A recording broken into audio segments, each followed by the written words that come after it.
Okay,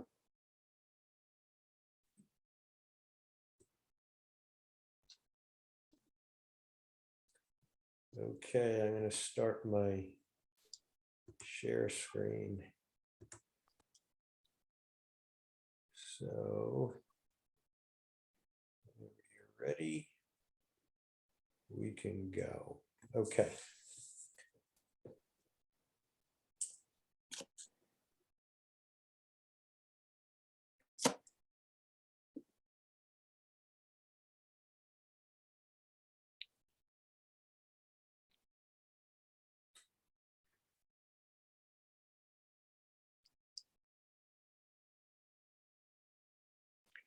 Okay, we're at 2 o'clock, folks, and as usual, we'll use the raise the hand later, and we ask you to stop your video so all of Sal's videos don't have any trouble with the Zoom bandwidth. So Sal, it's all yours. Okay, well, as I indicated at the end of the last class, today we're going to discuss the Doctrine of Discovery, which I feel is a foundational document of the United States of America. If you go to the National Archives in Washington, as soon as you enter, you'll see the Declaration of Independence, the Constitution, and the decision in Madison v. Marbury, because that established the court as a arbiter of constitutionality. That wasn't in the Constitution to give them the right to review whether or not a law was constitutional or not. That became established in a decision subsequent to the founding of the country. Anyway, but you won't see the Doctrine of Discovery. You will see a replica of the Magna Carta, which talks about human rights and the rights of man and all that kind of stuff, but not the Doctrine of Discovery. As I had mentioned in the very beginning, the way to manipulate people is to put a frame around what you're presenting so that you only present material that supports your theme.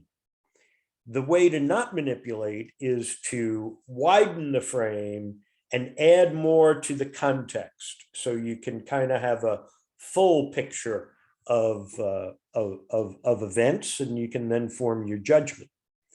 I may be cynical, but I think the Doctrine of Discovery is purposefully excluded because it doesn't validate the ideas of freedom-seeking people from Europe coming to the Americas. It tells a different story. The Doctrine of Discovery occurred at a time when the Americas were inhabited by the people who had migrated from Siberia and from Southern Asia into North America, Central America, and South America. By the 15th century, it is estimated there were about 100 million people that comprise the native indigenous population. And they're considered indigenous because they came simply following nature, not by way of invasion. Mind you, there were thoughts for a long time that our species had multiple origins, the polygenesis ideas, which were subsequently proven wrong by the Genome Project, and where we then discovered that we emerged in Africa as one species, and then we mutated from that. So these were people whose origins would have been on the African continent, and they eventually, over millions of years, over tens of thousands of years, migrated out of Africa and wound up into North America. And then Columbus is about to set sail, but before Columbus, the Vatican had issued the Doctrine of Discovery in what is a papal bull. And it is the legal foundation for Columbus's invasion and occupation of the Americas. The events unfolded within the context of the implications of the Black Plague. The Black Plague had occurred 100 years before.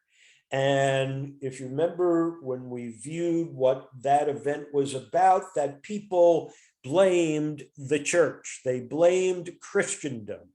They said, you've been lying to us. And so they rebelled against it. And it causes Christendom to fracture.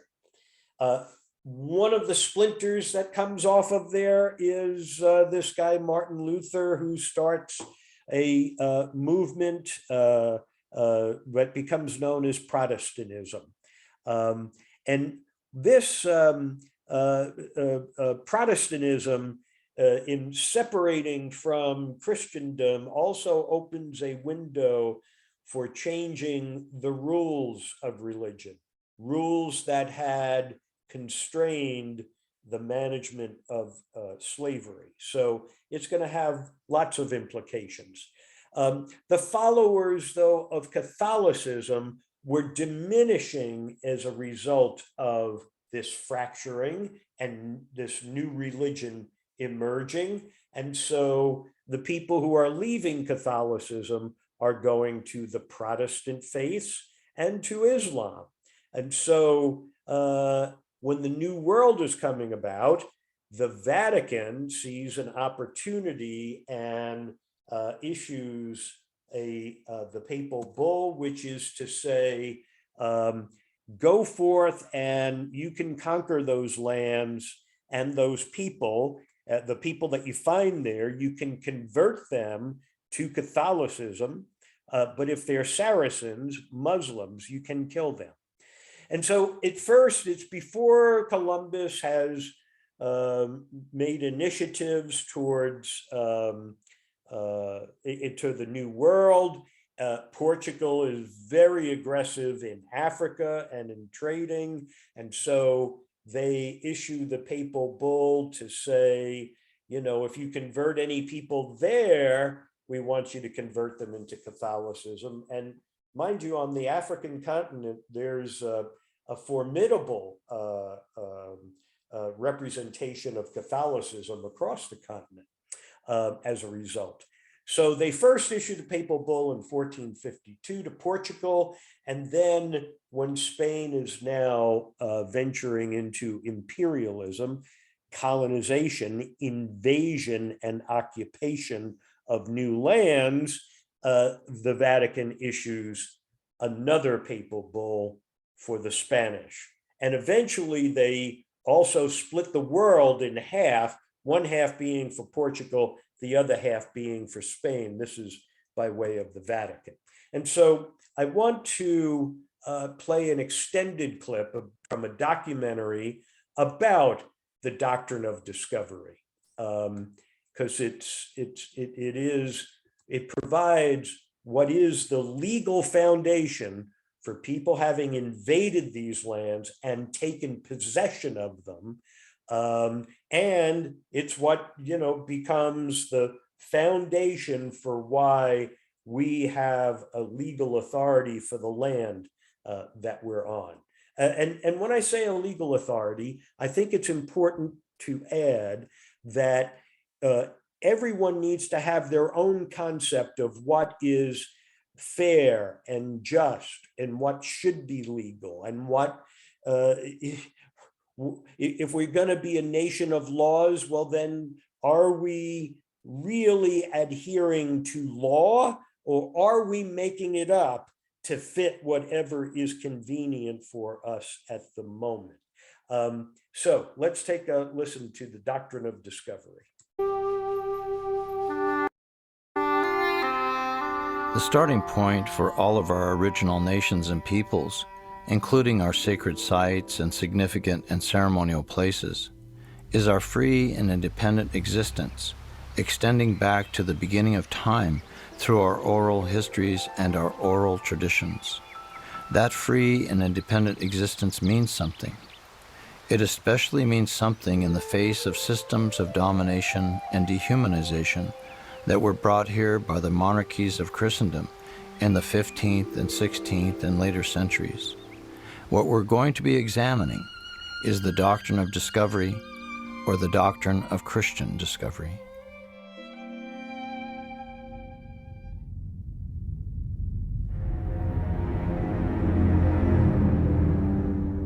The story of the doctrine of Christian discovery is a story of the doctrine of Christian domination and dehumanization.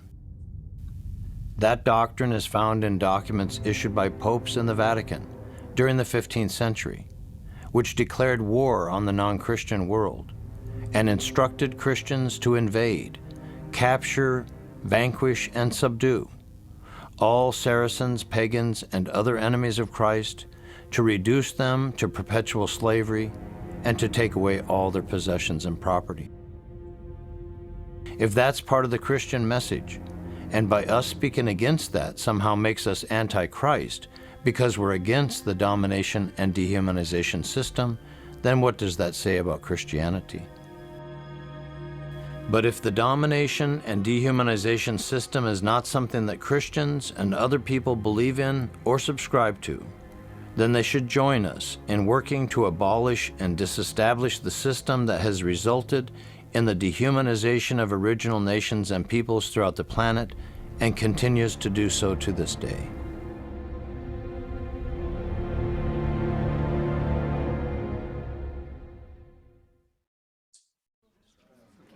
In June of 1864, a U.S. Senate debate was held concerning the extraordinary amount of money needed to implement U.S. Indian policies.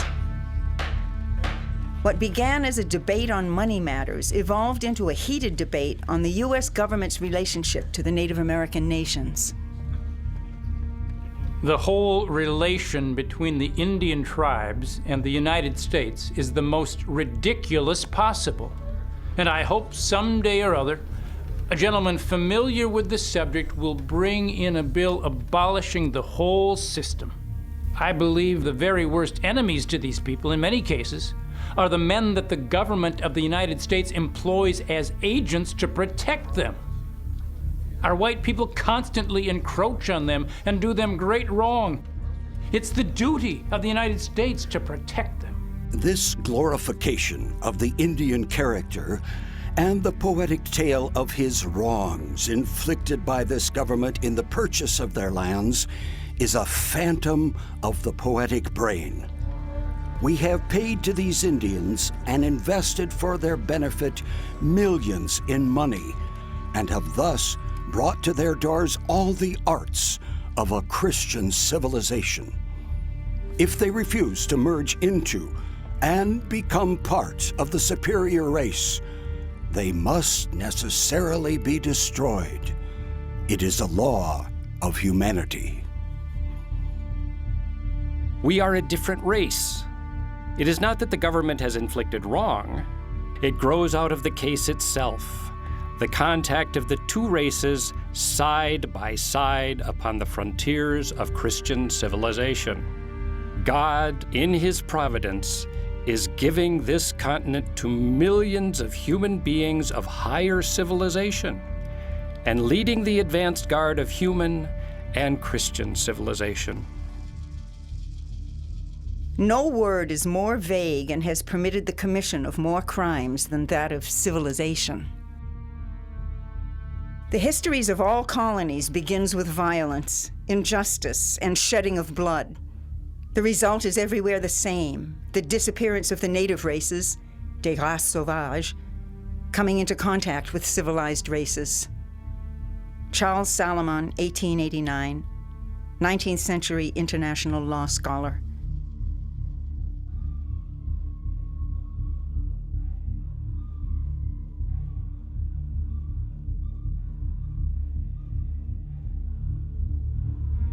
Pagans in the Promised Land.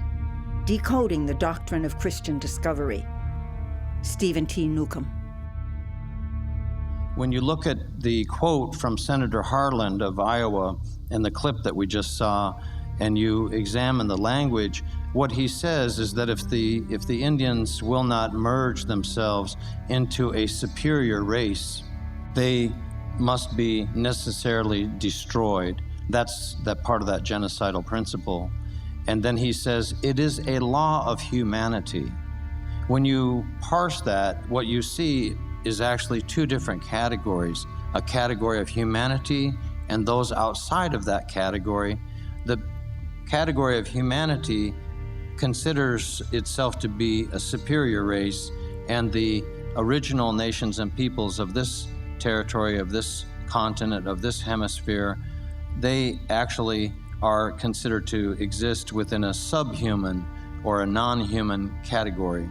And therefore, through that dehumanization process, there's a presumption of a right of domination.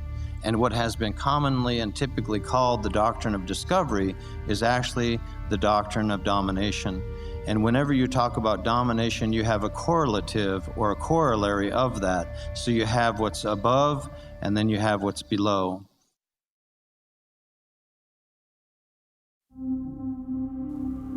Dr. Luis Rivera Pagan writes the following in his introduction to A Violent Evangelism.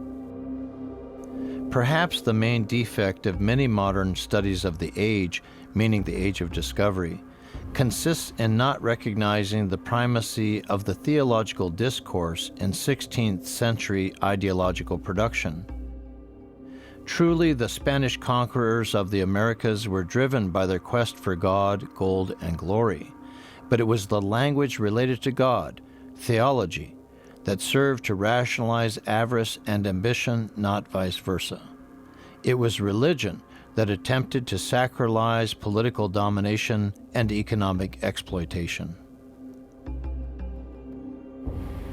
One of the things I want to ask you to start out is, how did you come to write the book? Well, yeah, it was the end of the 90s, the end of the 80s, the end of the 80s. And at that moment, under the leadership of Spain, in all countries of Latin America, there were established committees for the celebration of the 500 years of the discovery of America. And I was concerned about the emphasis on discovery. Because discovery is always a nice word. It's good to discover something, you see. But sometimes the concept of discovery can be used to occlude, to take out of the sight of people what was happening under the concept of discovery. And I was convinced that at the end of the 15th century and at the beginning of the 16th century, theological issues were important. Because the main reason that was given by Spain, by the Pope at that time, to consolidate the sovereignty of Spain over this island first and over the rest of this vast continent, was to convert and to Christianize the natives. So therefore, one had to take seriously the matters of religion and theological issues in that process. Right now, in our time, when we think about spreading the gospel or doing missionary work, we think about churches preaching. But at the end of the 15th century, they also had the conception of a Christian nation, defending the faith or spreading the faith not only by preaching. That's why, for example, when the Pope Alexander VI, in May of 1493, decreed those lands were to be possessed by the Kingdom of Castile perpetually, he mentioned that King Fernando and Queen Isabel had done a great thing for Christendom, namely have eliminated, the Pope says, the tyranny of the Saracens infidels. So that the idea that the gospel could be spread by means of war, by means of weapons, was not necessarily a bad idea in the 15th century and the 16th century. Domination, the language of the papal bulls. The theme of domination is found in various Vatican documents from the 15th century. For example, in the papal bull of May 4th of 1493, Pope Alexander VI says that it is pleasing to the divine majesty that barbarous nations be subjugated. The Latin word is deprimentur, which means to reduce, to cast down or press down, to hold down, and it also states that it is pleasing to the divine majesty for the Christian empire to be propagated. Pope Alexander VI stated, "We trust in him, from whom empires and dominations and all good things proceed." The Holy See of the Catholic Church issued many such documents even before 1493. For example, in 1452, Pope Nicholas V issued a directive to King Alfonso of Portugal to go to the western coast of Africa and to invade, capture, vanquish, and subdue all Saracens, pagans, and other enemies of Christ, to reduce their persons to perpetual slavery, and to take away all their possessions and property. That directive was reissued in 1455, 1456, 1481, 1493, 1506, and 1514. So why was the document called a bull? It had to do with the fact that the document was sealed with wax, and that wax was imprinted with the papal ring and the insignia of the Holy See. From that wax was hung a red silken thread, and at the end of the red thread was a lead ball, and the Latin word for ball is bulla. What these documents demonstrate, though, in terms of the language that was used, is the pattern or the paradigm of domination and dehumanization. And this is very clear by looking closely at the kind of language that was used in those documents. They go back to a root word, domo, in Latin, which is a very unusual and obscure word. And it has 7 main meanings: to subjugate, to subdue, to force into subservience, to tame, to domesticate, to cultivate, and to till. To cultivate in Latin is colere, which means to colonize or design. When you take the root of colonize, you have colon, which is the digestive tract of the body politic that is coming in invasively into the lands and territories of indigenous nations and peoples. And that colonizing, digesting activity makes that predator body politic a devouring, consuming body that's coming in invasively on top of the original nations and peoples. Part of the organic. Okay, so that kind of gives you the background of what is the doctrine of discovery. And then we have America becomes formed. You know, we have our revolution and we have a constitution. And as you know, we have separation of church and state, that is, except for the Vatican's issuing of the Doctrine of Discovery. Law of the entire Louisiana Purchase territory. Theology and legal pretensions. In the 1823 legal decision Johnson and Graham's Lessee versus McIntosh, the U.S. Supreme Court used the Doctrine of Discovery to define Indian land title in the legal system of the United States. On the discovery of this immense continent, the great nations of Europe were eager to appropriate to themselves so much of it as they could respectively acquire. Its vast extent offered an ample field to the ambition and enterprise of all, and the character and religion of its inhabitants afforded an apology for considering them as a people over whom the superior genius of Europe might claim an ascendancy.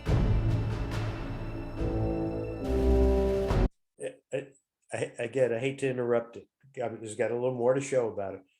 But if you think about what's happening in Ukraine today, could that argument not be advanced by Russia to say this is what we're doing in Ukraine?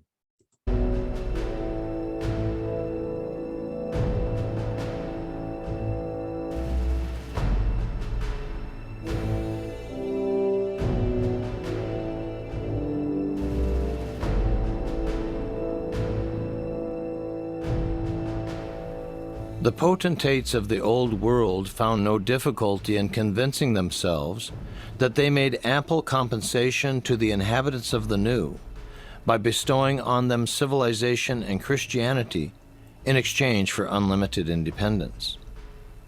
But as they were all in pursuit of nearly the same object, it was necessary, in order to avoid conflicting settlements and consequent war with each other, to establish a principle which all should acknowledge as the law, by which the right of acquisition, which they all asserted, should be regulated as between themselves.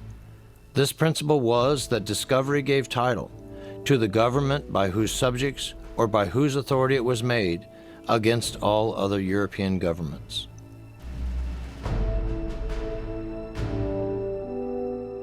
While the different nations of Europe respected the rights of the natives as occupants, they asserted the ultimate dominion to be in themselves, and claimed and exercised as a consequence of this ultimate dominion a power to grant the soil while yet in possession of the natives. In his book, New Worlds for Old, William Brandon said the following: "Political power grown from property, dominium, was in effect domination." These grants have been understood by all to convey a title to the grantees, subject only to the Indian right of occupancy. Johnson versus McIntosh, 1823.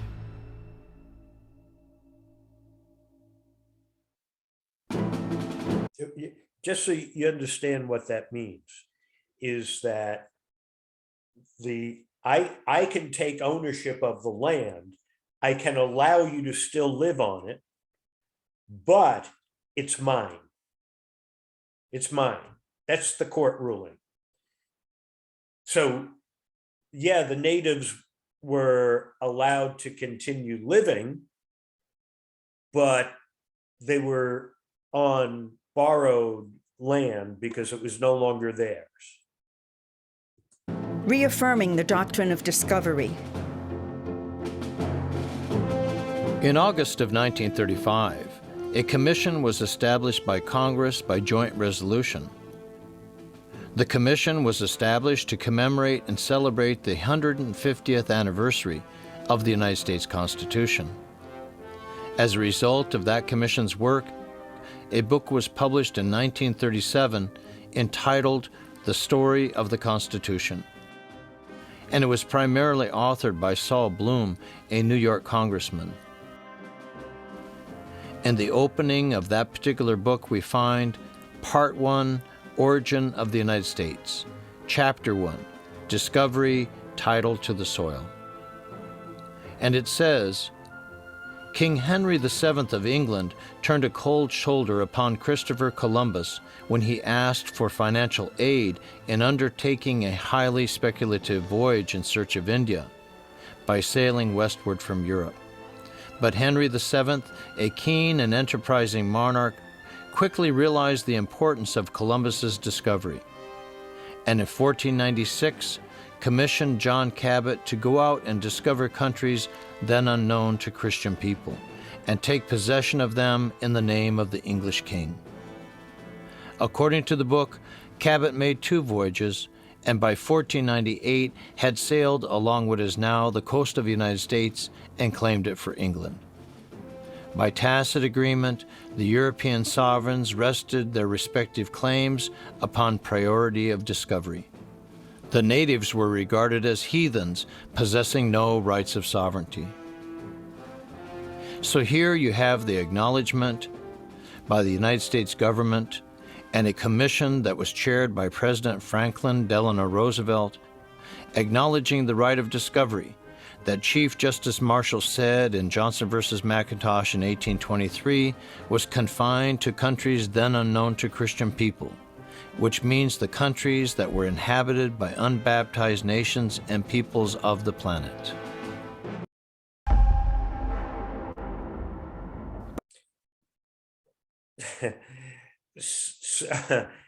So you could say that these natives, once we considered them heathens, then it was okay for us Christians, superior race, to go and take stuff from them.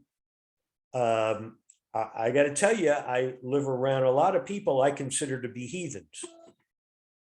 I think if I went and took their stuff, I'd get in trouble today. So it's just important to understand what they're suggesting here. Bartolomé de las Casas, A Brief Account of the Destruction of the Indies, 1552. What I'm about to read comes from a book by Bartolomé de las Casas, who was a Dominican priest in the Caribbean.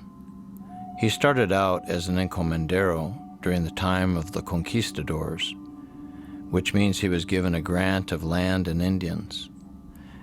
But he was so disgusted with the genocidal treatment of the Indian peoples that he became a priest and a bishop of Guatemala and one of the most powerful advocates for the rights of the Indian peoples. In this particular passage, this has to do with the island of Hispaniola.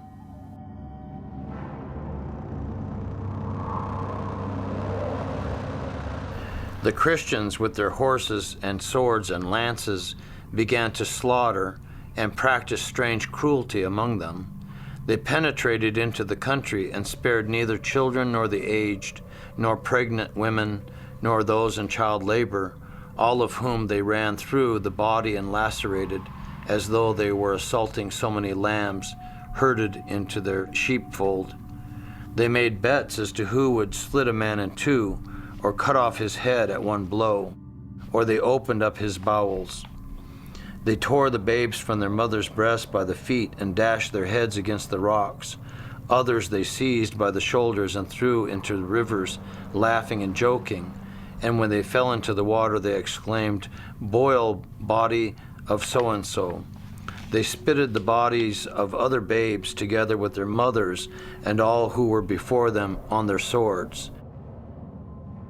They made a gallows just high enough for the feet to nearly touch the ground, and by 13s, in honor and reverence of our Redeemer, meaning Jesus, and the 12 apostles, they put wood underneath, and with fire they burned the Indians alive. They cut off the hands of all they wished to take alive, and made them carry them fastened onto them, and said, "Go and carry letters." That is, take the news to those who have fled to the mountains. Less than 100 years after the events witnessed by Las Casas on the island of Hispaniola, similar genocidal acts were carried out on the Lenape people near Fort Amsterdam on Manhattan Island in 1643. This is a first-person account of a Dutchman who was present on the island of Manhattan when a massacre of Lenape Indians took place. The location is now where the American Indian Museum is, in that area of Lower Manhattan. And it took place on February 25th of 1643. The witness was a man named De Vries. The governor, William Kieft, had vowed to force the Lenapes into submission. He had imposed a tax that the Lenape were refusing to pay. De Vries was staying at the governor's place at the fort, and he said, I remained that night at the governor's sitting up, and I went and sat by the kitchen fire, when around midnight I heard a great shrieking, and I ran to the ramparts of the fort and looked over to Pavonia, saw nothing but firing, and heard the shrieks of the savages murdered in their sleep. When it was day, the soldiers returned to the fort, having massacred or murdered 80 Indians, and considering they had done a deed of Roman valor in murdering so many in their sleep, where infants were torn from their mothers' breasts and hacked to pieces in the presence of their parents, and the pieces thrown into the fire and in the water, and other sucklings, being bound to small boards, were cut, stuck, and pierced, and miserably massacred in a manner to move a heart of stone. What have we done to these people?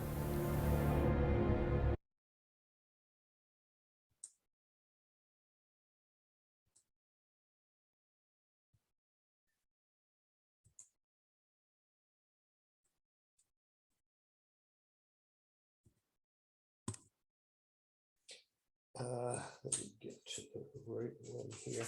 Okay, so I understand this is fundamentally what gives the right for the invading Europeans to take claim of this place.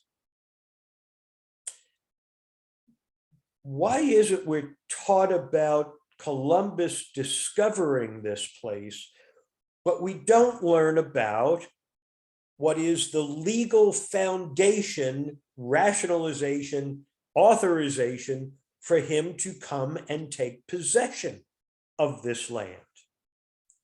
I mean, this is, you may not like this, but on my list of 24 things that you need to know to understand American history, it is the legal foundation for the invasion by the Europeans to take possession of the land.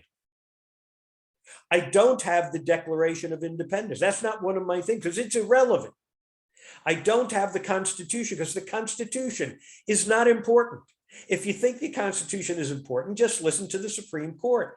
They will do mental Olympic gymnastics to come to positions that they already have in their head. It's not constrained by anything. It is, really, the Constitution does not provide a solid foundation for our existence.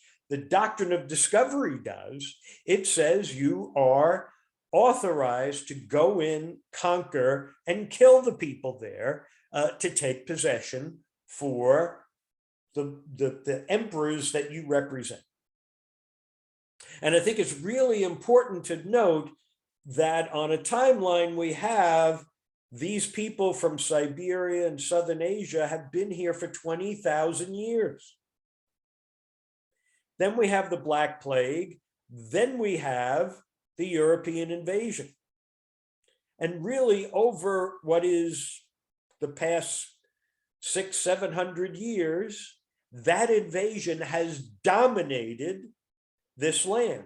And the people who inhabited it, the 100 million, some estimates up to 140 million people, were eviscerated so that the invaders could take possession of that land based on the authorization of the Doctrine of Discovery.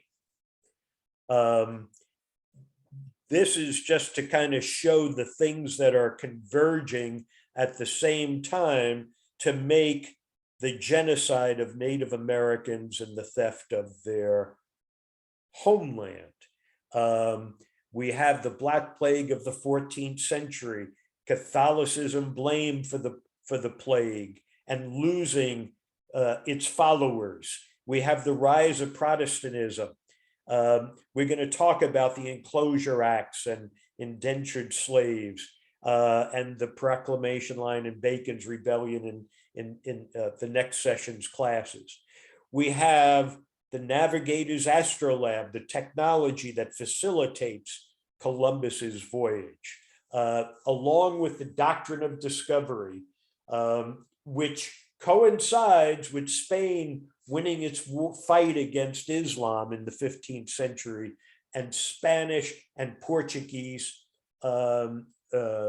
sailors then going forth to attack and to conquer.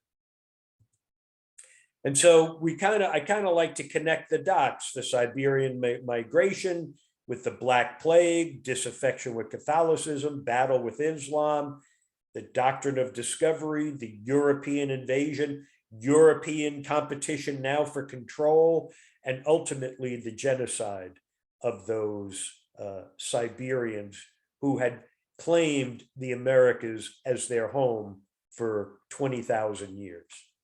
Now, this also continues on into contemporary times. Let me get you to that.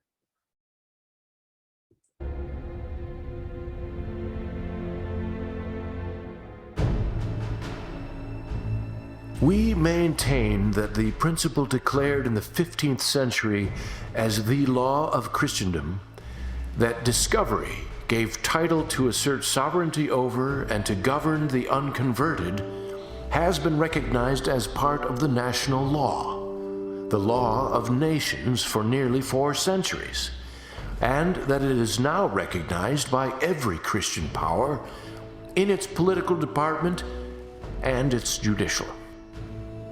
If they refuse to merge into and become part of the superior race, they must necessarily be destroyed. It is a law of humanity. Now, I think of this Western Hemisphere, all of it, as the domain of, as Churchill described it, from this hemisphere, Western Christendom.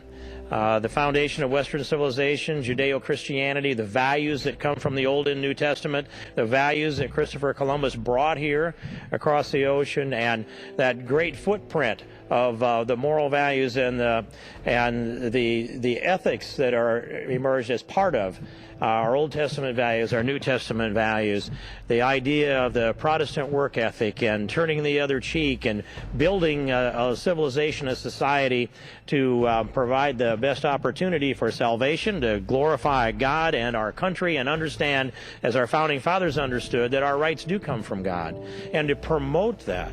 The full-throated Americanism as the leaders of the free world, of Western Christendom, has not been asserted strongly enough in this hemisphere, and is certainly not strong enough in other hemispheres, Mr. Speaker.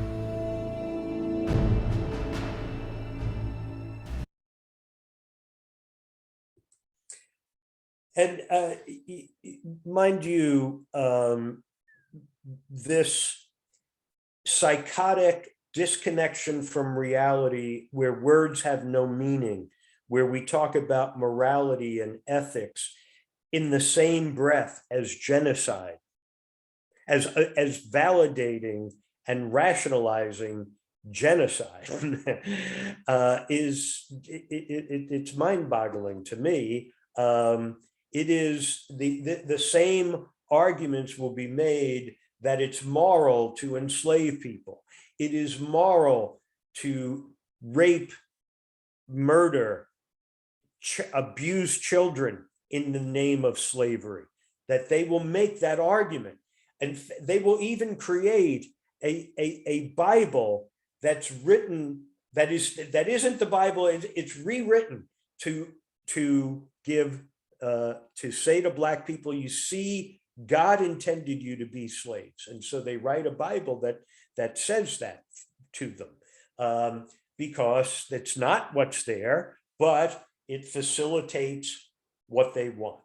And so this phenomenon of wealth and power that you can then, once you have it, you can wield it over truth. You can wield it over what you're seeing with your eyes. It is the ultimate gaslighting deception, just pure out lie that's immoral, unethical, and inhuman. So the doctrine of discovery, a very important pillar of what is the United States of America. Okay, George, we can open for discussions and comments. Okay. You can turn your videos back on, and let's use the raise the hand if someone that wants to make a comment or ask a question.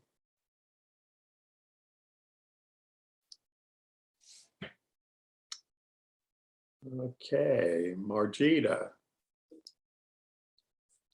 Hi, Margita. Oh, you're muted. You're still muted. There you Yes, are. thank you. So as I was hearing about this doctrine of discovery and all these horrible things happening in our human history, I was thinking of children's games. Children for a long time have practiced that concept, I guess, innocently.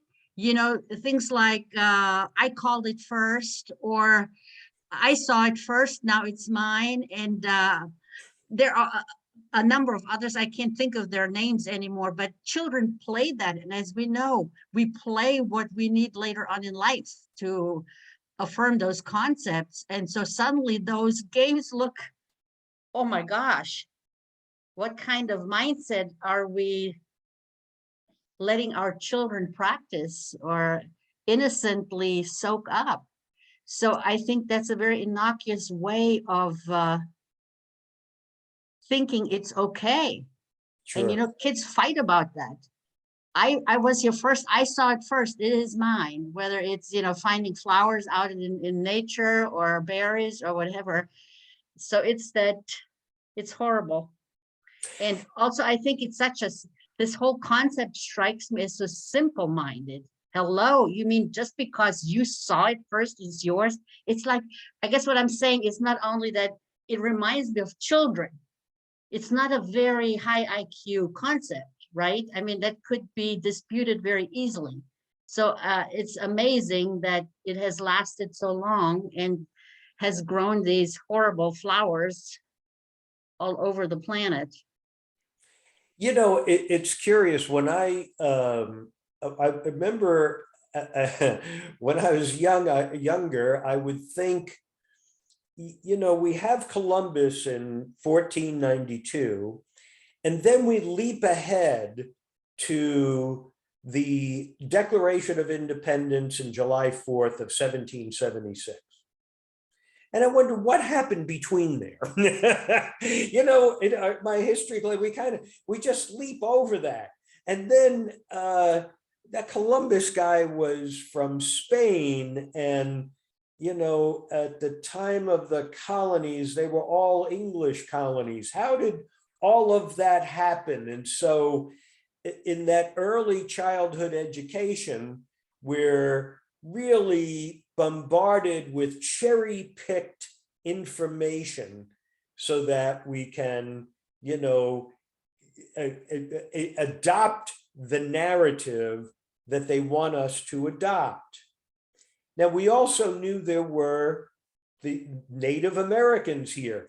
Tonto, we knew Tonto was there, but how many Tontos were there? And it's curious to me when I talk to friends about that, they think, well, there weren't many. There couldn't have, you know, there might have been like 1,000 of them across the whole, you know, continent, right?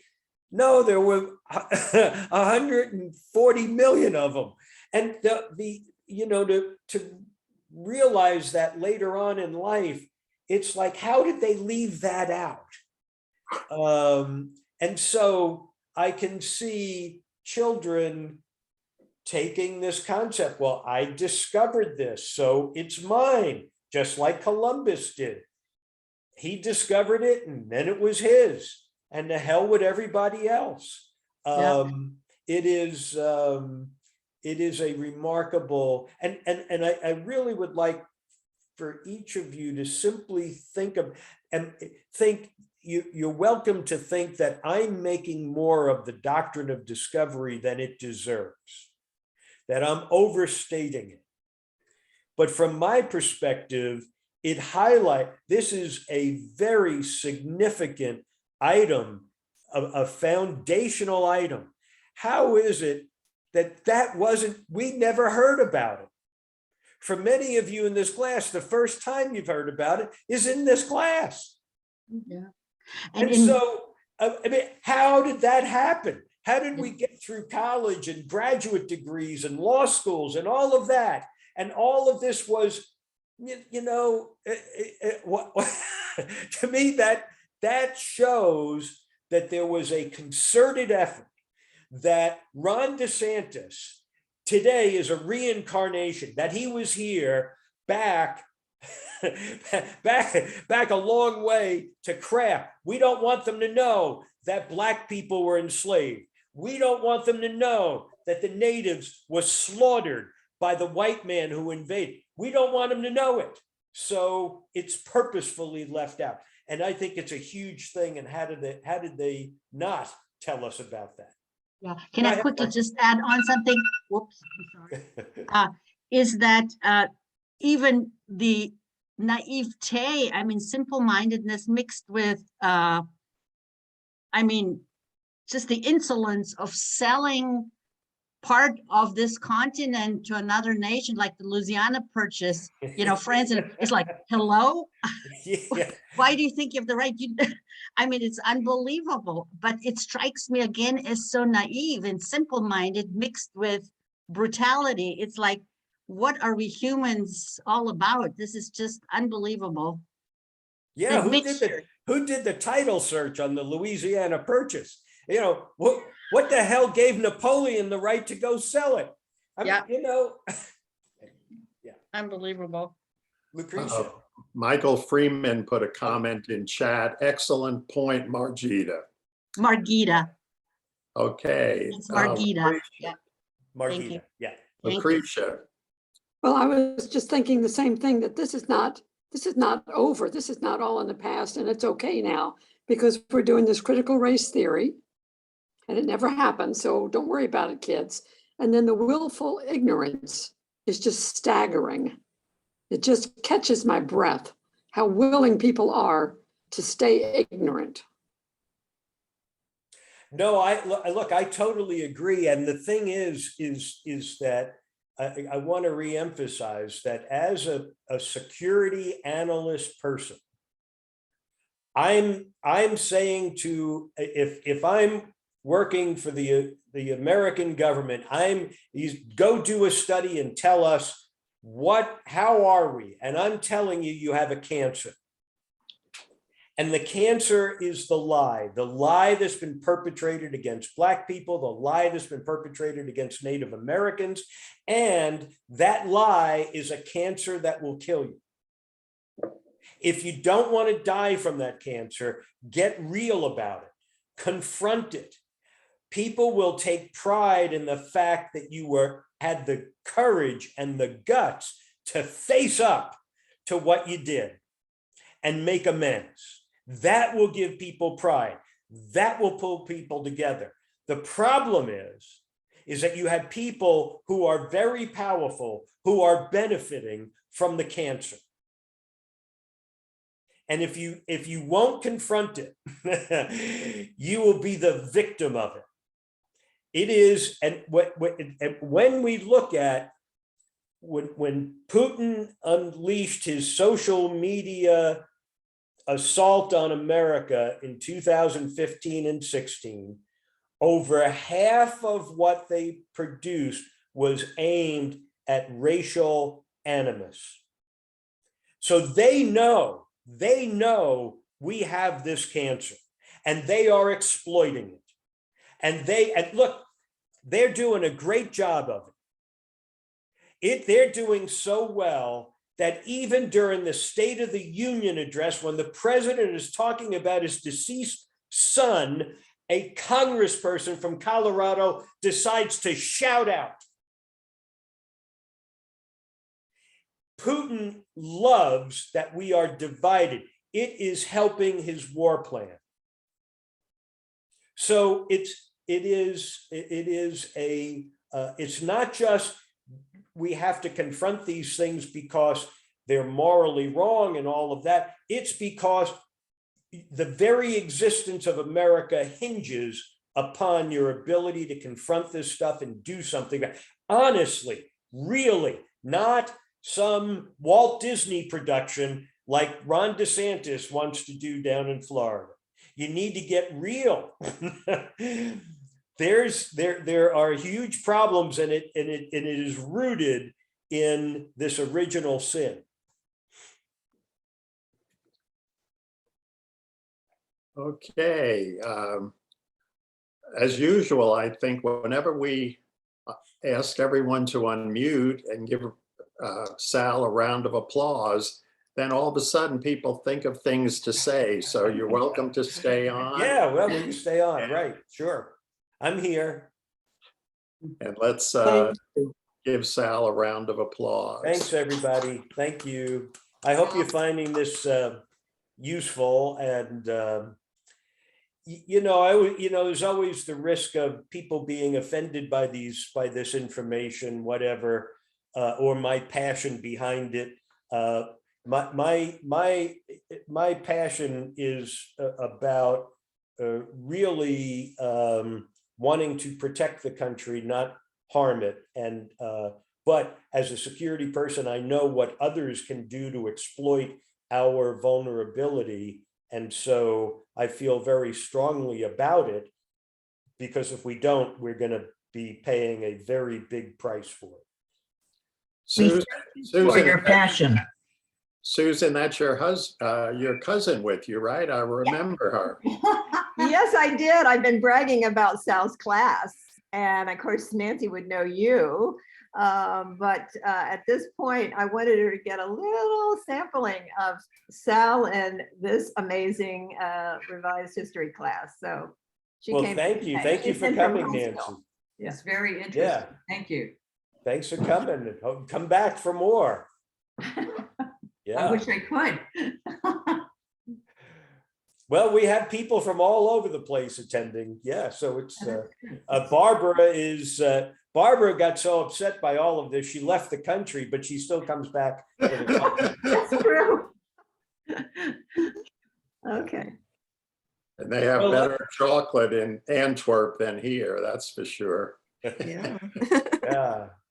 Well, my son has, by the way, Sal, he's in Vienna dealing with jet lag, but he cannot really wait, he told me, until he can get out and be on the streets and see what's happening there.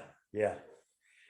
I really wish that, Biden and the other world leaders would organize a protest march, that every country would get out their people onto the streets and protest what Putin is doing. Putin may not care, but there are a lot of people in Russia who do. Yeah. The world opinion still is a powerful force. And I really think the people in Moscow and St. Petersburg and other places. I mean, we're seeing people in small cities across Russia who are out demonstrating. This is phenomenal. And they need the support and the encouragement. What's going to happen in Ukraine will be horrific. We've only seen the beginning. Sal, we have another question in chat from Michael Freeman. He says, where can we refer to or find, confirm, mostly refer others to the source that there were 140 million natives prior to Columbus showing up, so that we can start sharing this knowledge to help us wake up collectively? Yeah, if you go to the bibliography, there's the work by I think it's David Stannard, he's a professor, I think, at University of California someplace, and won awards for his work. Roxanne Dunbar Ortiz is also listed in the bibliography, and her works have a lot with it about the level of the population. Stannard, I think, has probably done the best work in collating the documentation that is out there to support it. There's all, and if you're interested in Doctrine of Discovery, there is George Pappas should be in the bibliography, and he's a lawyer who wrote about the legal aspects of the Doctrine of Discovery and all of the cases that took place to where it becomes, foundational for U.S. law. And the most recent case was one in which Ruth Bader Ginsburg, in a footnote, incorporates the Doctrine of Discovery in a case over Indian lands. So, this is pretty well established, and there's a lot of good material out there on it. Let me say that right now, there in really the past 10, 20 years, the works that have been done on the indigenous populations and what happened with them have been extraordinary. And you can go to National Book Award or the Bancroft Awards. These are really the big awards for history works, and you'll find just tons of superb scholarly works about what happened to the indigenous people in the Americas. In fact, I think I did one where I followed what were the Bancroft Awards from 2015 to 2020. Out of 27 awards, 8 of them went to authors writing about Native Americans. So what's happening is all of this stuff is being, it's fresh, it's new, and it's on fire. I mean, it is really, and within the studies of the Native American, you have the initial invasion by the Europeans and the assault that took place against the Native Americans. And then the second subtopic is settler colonialism. That's where the invading force has colonized the lands and then populated those lands.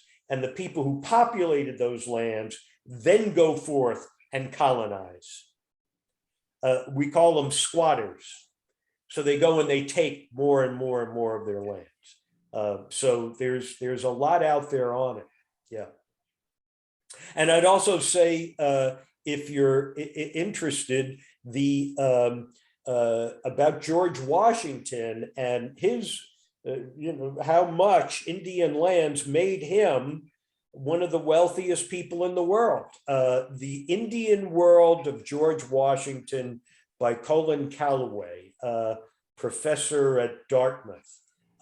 Excellent piece of work, and very well written too, if you're interested in that. And you can find some of these, and by the way, if you don't have the time to read the books, you can go to Lectures in History. Look up David Stannard and listen to his lecture, or Colin Calloway and listen to his lecture. They're out there interviewed about their books and about their research. And so that's another way to access some of this information. Also, there's a podcast called Ben Franklin's World, which is sponsored by the Omohundro Institute, which is an academic institute, publishes a lot of books, that sort of thing. Ben Franklin's World is a podcast. You can go and search that, and they'll give you multiple lectures that that are on the topic if you're, you want to listen to that as you're walking. So there's a lot out there on it. Okay, Michael adds to his question. He says, would we have access to the recorded sessions? Well, Eventually, that's that's a question for you, George. No. Hey, Lauren will get them up.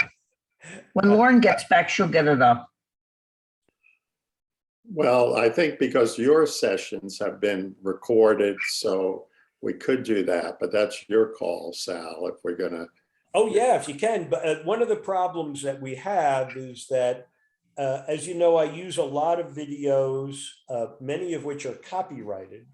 And you should be able, there is the fair use of copyrighted material if it's for educational purposes and it's not for profit, which this is not for profit and it is for educational purposes.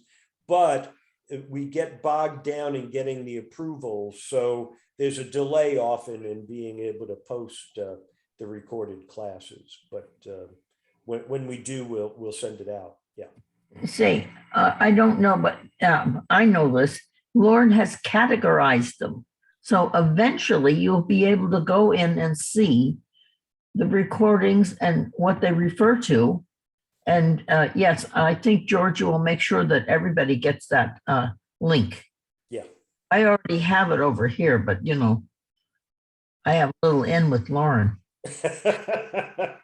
Well, and as I've been thinking of Michael's question, if you think of it, not only does Sal do the classes, he sends us all kinds of podcast materials, summaries of the classes, outlines. I mean, it's unbelievable.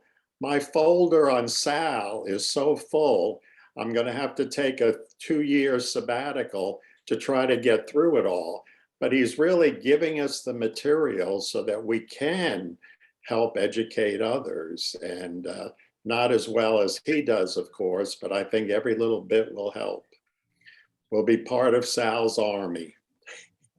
Well, I want you to have that what I'm saying isn't, again, there's never been an original idea in my head. This is just stuff that comes from the people who are doing this research. And I want you to have, you know, what is the source material? And listen, I would, you know, it's, I would love to have someone discover material that would say, wait a minute, you got it all wrong. Here's what the Doctrine of Discovery was really about. I would love for that to be the case. It would not offend me. I don't mind being wrong. But you know, I want to, you know, make sure you get that material. Yeah. Okay, anybody else?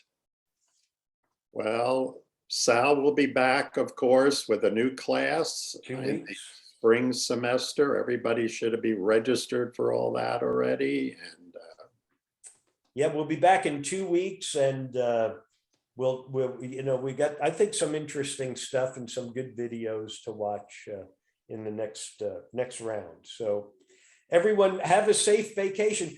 Anybody going for spring break? Who's going to Florida? Who's going to the beach, you know, and drink beer and all that stuff? Have a great time.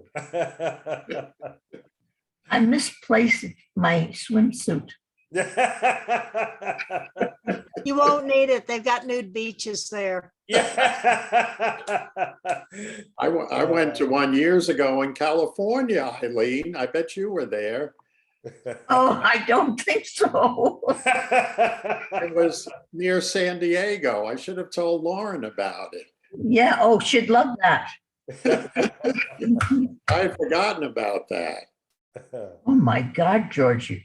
Oh, there's more. No. I know that they did right near San Francisco. They had a nudie colony and you could see the tennis courts. And all you could do is imagine what that must be like. Flopping around. Oh my God. Mm-hmm. Well, I guess we have to get on to the what you sent us, McLean. Well, that certainly got my the final thought in my head changed to to something different. Well, Okay, everybody, be safe. We'll see you in 2 weeks. Okay. Thanks. Bye. Bye-bye. I know.